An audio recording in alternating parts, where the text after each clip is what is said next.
Wakati mgogoro wa Mashariki ya Kati ukiwa bado unaendelea, taifa la Iran, Marekani na Israel, tumeshuhudia hivi karibuni baadhi ya kauli za viongozi wa mataifa ya Magharibi, taifa la Italia, taifa la Hispania pamoja na Uingereza ikiongozwa na mawaziri wakuu, kana kwamba kuna namna ambavyo hawaendi sawa na malengo yale ambayo wao kama mataifa wamejiwekea dhidi ya Marekani wanachokihitaji kupitia kwenye huu mgogoro wa Iran. Leo tunakwenda kulitazama hili, na hapa nipo na Godfrey Mchungu, mchambuzi wa siasa za kimataifa. My brother, tuko vizuri kabisa. Leo kupitia Ali Kashmiri, wale ambao wanatufuatilia kupitia YouTube, tuendelee kusubscribe, lakini tutayafahamu mengi.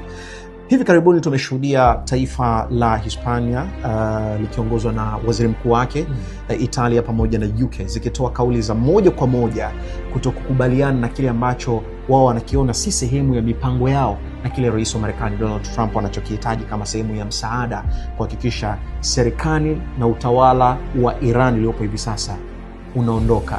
Tafsiri yake ni nini kutokuwa kwenye ule umoja wa mataifa ya Magharibi, kwamba sasa tunaona kila mtu akijitegemea kivyake, ama nini hasa kinatazama?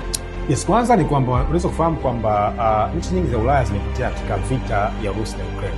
Na kwa kweli katika vita hii imeweza kusababisha vitu vingi, lakini zaidi sana imeweza kusababisha kitu ambacho tunachoita economic recession, yani mdororo mkubwa wa kiuchumi. Kwa hiyo wananchi wengi wa Ulaya wamekuwa wamechoka na vita na wamechoshwa na vita. Kwa hiyo inapokuja vita nyingine dhidi ya Iran, maana ni kwamba unaenda kusababisha vita nyingine ya muda mrefu na kubwa zaidi ambayo tunakuathiri kanda Mashariki ya Kati, zaidi sana uchumi wa nchi za Ulaya. Kwa hiyo hapa ni swala zima la vipaumbele. Ni nani anapata nini kwa wakati gani ili iweje. Kwa sasa hivi nchi nyingi za Ulaya, kwa mfano kutazama zikiongozwa na Spain, Ufaransa kwa mfano, Uingereza, zote zimekuwa zikisuasua kwamba tujie kwenye vita au tuweze kujenga nchi zetu. China pamoja na Urusi, hawa ni washirika wa kuaminika wa taifa la Iran, lakini watu wengi wamekuwa na mitazamo pengine kwa nini hawajashiriki moja kwa moja kumsaidia Iran kama ambavyo Marekani anafanya dhidi ya Israel. Mtazamo wako ni upi? Yes, kwanza ni kwamba lazima tufahamu kwamba Israel ana mkataba wa kiusalama dhidi ya Urusi. Mtakumbuka kwa mfano hawa wote walikutana katika nchi ya Syria pale kwa Bashir al-Assad, na wote kutazama alikuwa na mtazamo tofauti.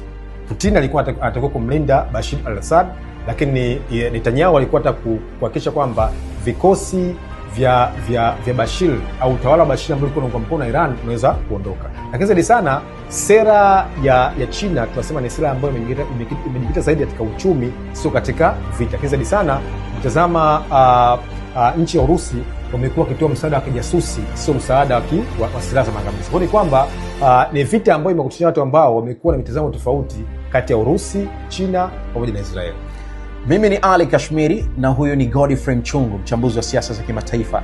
Nilikuwa leo na kupitisha kwenye hilo, lakini usiache kusubscribe YouTube channel yangu @Ali Kashmiri pamoja na kunifollow kwenye akaunti yangu kwa kile ambacho kinaendelea Mashariki ya Kati, duniani kote, kwa taarifa kadha wa kadha nitakuwa nikikueleza hapa.